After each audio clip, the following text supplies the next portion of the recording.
Kevin's a great player. I think that his legacy is complicated. You know, I don't like any guys who join super teams. I'm biased against LeBron when it comes to comparing him to Michael, joining Dwayne and those guys. Because, you know, when we had this debate, and LeBron's amazing and spectacular, but I was like, Michael didn't join anybody. He just kept getting his ass kicked and got bigger and got stronger and finally knocked the wall down. And, you know, Kevin, who's a great player, you know, other than the fact when he joined the Warriors, he hasn't been successful anywhere else.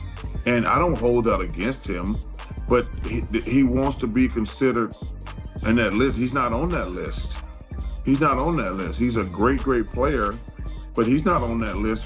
He wants to be like, wow, he's not in a GOAT conversation, because you're not, plain and simple. Damn. You had great success when you joined the Warriors, but not only did you not have success, you actually flamed out in those other places. You got swept last year in the playoffs. You didn't even make the play-in. Charles Barkley just dropped a bomb that every NBA legend has probably been dying to say for years. And LeBron James is not going to like this one bit. On live TV, right in front of millions, Barkley locked eyes with the camera and fired off a statement that froze the room. He said, "Kevin Durant has no place in the GOAT talk, not even close." Burn out. Pierce had it poked away, stolen by Jordan. Lojas down on the floor. It's loose to Humphries. 4 to shoot. Humphries 3. You like the idea. Jordan coming up with the steal. Oh, look at that. The 40-year-old dives to the hardwood. Garth Gilmore told me one time, he played for Chicago, he said, if you expect to play a long time in this league, you better quit mopping up the floor. And I thought, well, he's crazy, because that's what basketball is all about. Bird takes it away from Wilkins, goes to the floor and gets it. Gets it up ahead. But here's the twist no one saw coming. It wasn't about stats, rings, or talent. It was all about respect. And after what LeBron and KD just pulled on their podcast, they're about to find out what happens when you laugh at the wrong legend. Imagine it.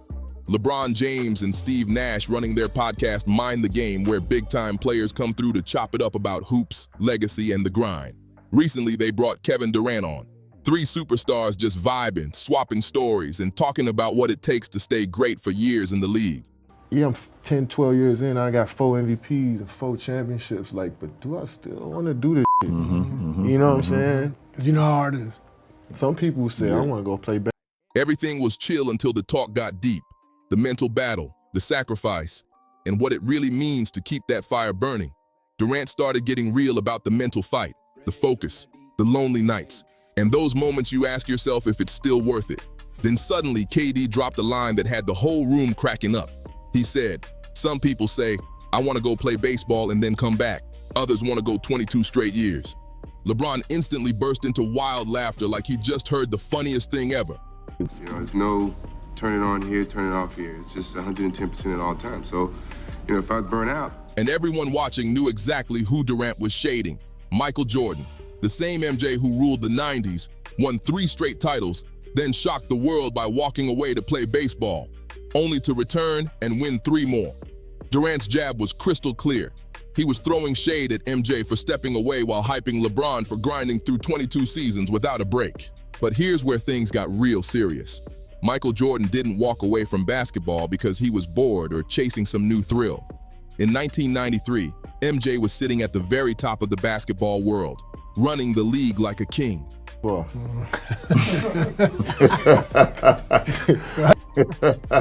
You think it's funny? And then I want to come back. Well, some people say I'm going to go 22 straight. And, you know what I'm saying? So it's a contract I feel like you got to have with yourself too, in order for you to be you know. Great. He had just completed a historic 3-peat, something only a handful of teams in NBA history have ever done. The man was unstoppable. Then tragedy hit harder than any defense he'd ever faced. That summer, MJ's father, James Jordan, was murdered, and it broke him. This wasn't just his dad. This was his best friend, his mentor, the man who believed in him before the world did. The pain Jordan went through is something you can't even imagine. It was the kind of loss that changes everything. When Michael Jordan stepped away from basketball to play minor league baseball, he wasn't running from pressure or ducking competition. He was honoring his father's memory. Baseball was his dad's favorite sport, the dream James Jordan had always wanted his son to chase professionally. I was in the league I thought you were about to say some shit about the 90s. Only one of us was down with the 90s. That team, that 90s bled into the early. Every single swing, every practice, every time MJ stepped onto that field, it was all for his father. And now here comes Kevin Durant, turning one of the most emotional moments in sports history into a punchline on a podcast. Fans didn't waste a second. They called him out hard. Social media exploded with people saying how cold and disrespectful that joke was. But wait, it doesn't stop there. This isn't even the first time LeBron James has thrown a sly shot at Michael Jordan or the era MJ ruled. A while back, LeBron dropped a comment that made everyone do a double take. He said, "We done with the 90s." But the 90s weren't just another decade. That was the era that built basketball greatness. That was Jordan's time. The years that turned the NBA into a global powerhouse. By saying, "We done with the 90s," LeBron was basically trying to erase that golden era and make it sound like basketball history starts with him. Instead of just letting his own game speak for itself, LeBron tried to rewrite the story. He's been slowly reshaping the narrative, making it seem like the legends before him weren't as tough or as legendary as people remember. And that's exactly when Charles Barkley decided enough was enough. Chuck had been sitting back for years, watching the new generation dismiss the 90s, acting like Jordan didn't face real competition, pretending the old school game was soft compared to today's NBA. Then finally, on national TV, Barkley snapped. During his segment about Kevin Durant's legacy, he reached his breaking point and let it fly. The host asked him where KD ranks among the all-time greats, especially after his messy run in Phoenix. Barkley didn't hold back for a second. He started off calm, saying, "Kevin's a great player. I think his legacy's complicated." But then he dropped the hammer with no hesitation.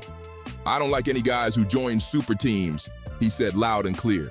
And he didn't stop there. Barkley went straight at the heart of the debate. "I'm biased against LeBron when it comes to comparing him to Michael," he added. "Michael didn't join anybody. He just kept getting his butt kicked, got bigger, got stronger, and finally knocked the wall down."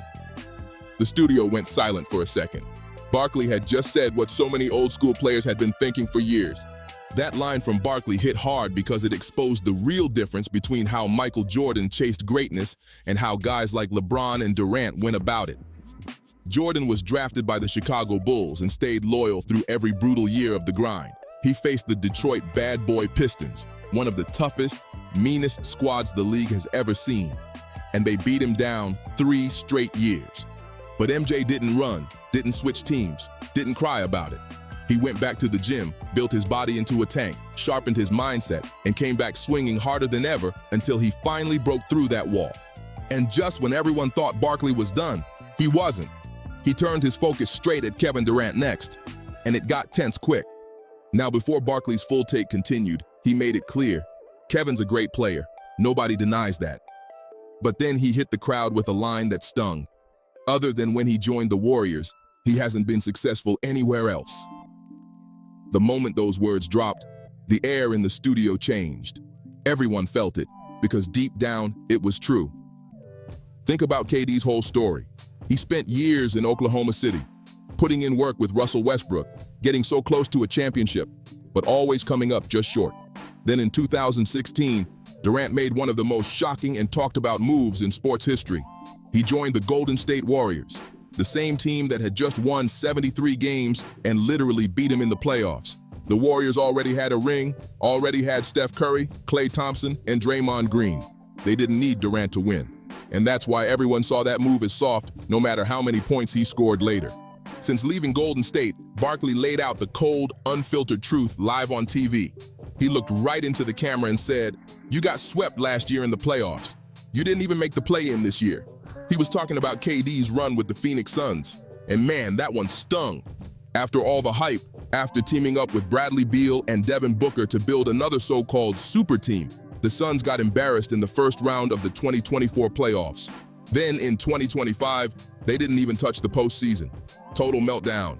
And before Phoenix, there was Brooklyn. Another big experiment where Durant tried to create a powerhouse with James Harden and Kyrie Irving. That blew up too. Fast. The pattern's right there for everyone to see. When KD joins elite teams that are already built to win, he looks unstoppable. But when he's the one expected to carry a team, the whole thing collapses. Barkley didn't have to say it twice. The message was clear. Kevin Durant shines brightest only when someone else already turned the lights on. Barkley's final verdict was brutal, but real. He said it straight. You want to be in the GOAT conversation? You are not. Plain and simple. That one line shook the entire debate. There was no laughter, no jokes, just truth. Chuck was calling out the gap between what Kevin Durant wants and what he's actually done. Now here's the million-dollar question. Why are LeBron James and Kevin Durant, two of the most talented players of their generation, so obsessed with Michael Jordan? LeBron's been living in MJ's shadow from the moment he entered the league. Remember, he was called the Chosen One, the guy destined to surpass Michael Jordan, and for a while, it really looked like he might do it. But as the years rolled on, that same wall kept showing up again and again. No matter how high LeBron climbed, MJ had already been there and done it better. 6 championships versus 4. A perfect 6-0 finals record for Jordan versus LeBron's 4-6. 10 scoring titles for MJ versus just 1 for LeBron. Every time LeBron got close in one category, there was another where Jordan was still miles ahead. Durant's story? Different, but just as heavy. KD might be one of the smoothest scorers the league has ever seen. Pure skill, pure control, unstoppable when he's in rhythm. But even with all that talent, he never earned the same kind of love other superstars did. And deep down, he knows why. His road to greatness just didn't feel authentic to a lot of fans. When he joined the Warriors, people felt betrayed. Yeah, he picked up 2 championships and 2 finals MVPs, but those trophies came with an invisible asterisk. Everyone saw it. Fans and analysts kept whispering, yeah, but he joined the 73-win Warriors. It's like those titles never hit the same. And that's the part that stings KD the most, because when the all-time lists get made, he knows he's not sitting next to Jordan, Kobe, or even Steph Curry. So what does Durant do? He takes little shots at MJ, trying to push him down just enough to lift himself up. But Charles Barkley wasn't fooled for a second. He saw right through the act, and he called it out instantly. Barkley even dropped a warning that nobody saw coming. He said, "The backlash is coming." And here's where it got deep. Barkley pointed out the irony of what LeBron and KD are doing. By making it cool to mock the legends who came before them, they're building a culture that's gonna eat them alive one day, because the clock's ticking. And eventually, LeBron and KD are going to retire too. And when that day comes, a whole new wave of young players and fans will take over. People who never saw them dominate, never felt the energy of their prime, never had those emotional connections that today's fans do. Those future fans won't care about the highlights or the history. They'll just see numbers, old footage, and flaws. They'll say, LeBron wasn't that great. They'll say, he played in a weak era. They'll point out his super teams, his finals losses, and his drama off the court. Exactly the same way LeBron's generation now talks about Jordan's era, and that's exactly what Barkley was warning about. He wasn't just defending Michael Jordan. He was standing up for the integrity of basketball history itself. His message couldn't have been louder. Respect the legends who built the game, or get ready for the same disrespect when it's your turn. You don't get to rewrite history just because it doesn't fit the story you want to tell. You don't get to tear down the legends who built this game just to make your own legacy look cleaner. Because once you start doing that, that same disrespect always circles back. And when it does, it hits hard. The cycle always finds its way around. And lately, something's been shifting with LeBron James that makes all this even juicier. His whole vibe seems different, like he's more focused on controlling his image than actually hooping.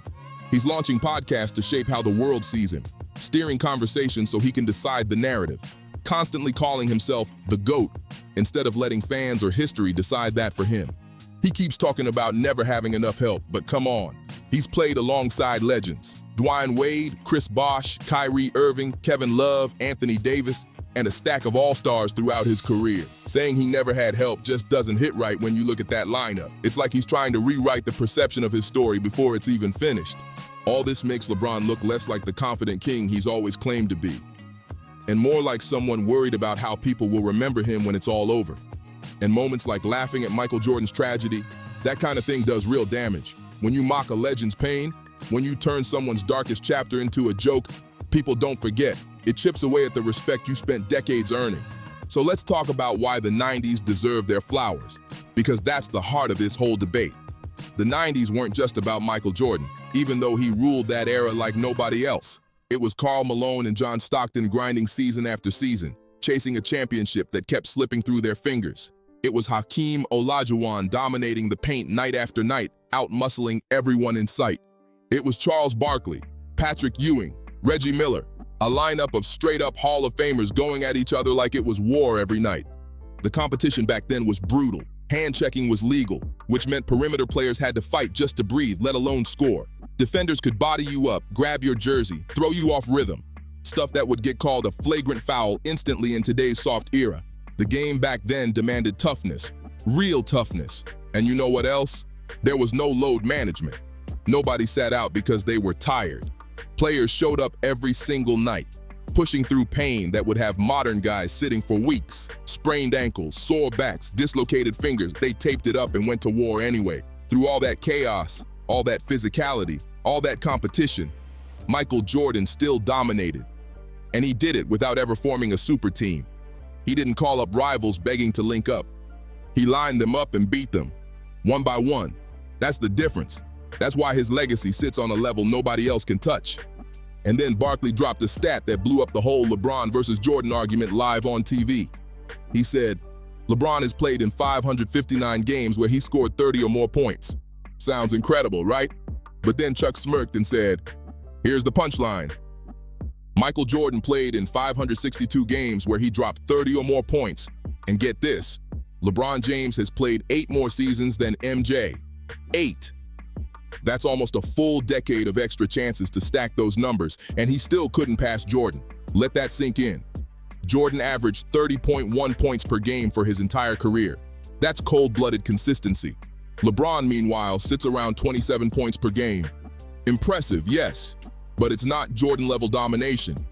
MJ wasn't just scoring, he was destroying confidence. Every night, he went out there hunting for buckets, hunting for pride, breaking down whoever stood in front of him. And then comes the stat that shuts down nearly every GOAT debate, Jordan's perfect finals record. 6 trips to the championship, 6 wins, and 6 finals MVPs. That's not luck, that's straight dominance. Now LeBron has made it to the finals 10 times, and that's incredible on its own, a sign of elite longevity and talent. But when you look at the record, he's 4 wins and 6 losses, 6 finals losses. Every single one leaves a mark. Another dent in his case for the GOAT crown. The numbers don't lie. Jordan didn't just reach greatness, he owned it. So when you stack everything side by side, it's crystal clear why Charles Barkley came at LeBron and Kevin Durant as hard as he did. It wasn't personal, it was principle. Chuck was defending the truth, making sure basketball history doesn't get twisted just to pump up somebody's ego. His message to LeBron and KD couldn't have been clearer. You're great, but you're not Michael Jordan. And if they keep trying to drag MJ down to lift themselves up, it's going to backfire. Badly. Barkley warned them, and he meant it. The craziest part, this entire mess could have been avoided so easily. If Durant had just praised LeBron's longevity, talked about the grind, the endurance, the dedication, without taking a jab at Jordan, none of this drama would have even started. And if LeBron had stepped in with a little self-awareness, said something like, hold up, let's not disrespect MJ like that, he would have come out looking like the bigger man. But instead, they both laughed. Loud, carefree, like they just dropped the hottest take in basketball history. And now, they're dealing with the fallout, the backlash, the criticism, the headlines. All of it could have been avoided with a single ounce of respect. Here's the real truth, plain and simple. The GOAT debate isn't about who played the longest, who scored the most total points, or who had the flashiest highlights. It's about who was the most dominant when everything was on the line, who rose above pressure, who stayed clutch when it mattered most. But more than that, it's about respect. Respect for the game and for the legends who built the stage these modern stars now stand on. Because the moment players forget that, the moment they start mocking the ones who came before, they don't just lose the argument. They lose a piece of the legacy they've spent their whole lives trying to build. And when you line it all up, every stat, every record, every clutch moment, Michael Jordan is still the king. That doesn't mean LeBron James and Kevin Durant aren't incredible, because they are legends in their own right. But let's be real, they're not Jordan. And the sooner they accept that, the easier life gets for everyone. Charles Barkley's takedown wasn't just about one podcast joke. It was about years of built-up frustration finally boiling over. This was a Hall of Famer who went to war against MJ, a man who knows exactly what true greatness looks like, standing up and saying, enough is enough. Barkley wasn't hating, he was protecting the truth. You don't get to rewrite history. You don't get to mock legends. You don't get to disrespect the game just because it makes you feel better about where you rank. That's the message Chuck threw down. Raw, unfiltered, and real. The basketball world needed this wake-up call. It needed someone with Barkley's old-school credibility and fearless attitude to finally speak up about what's been going on. Because if this trend keeps rolling, where every new generation tries to tear down the ones who came before them just to boost their own shine, the sport starts losing its soul. Basketball has always been built on respect, on honoring the players who paved the way and carried the game to new heights. The 90s legends didn't just make history, they built the foundation these modern stars are standing on today. So now the question is, what happens next? Will LeBron and KD clap back? Will they defend themselves? Or will they stay quiet and hope this storm fades away? One thing's for sure, the damage is already done. The whole conversation has shifted, and now everyone's looking at this debate differently.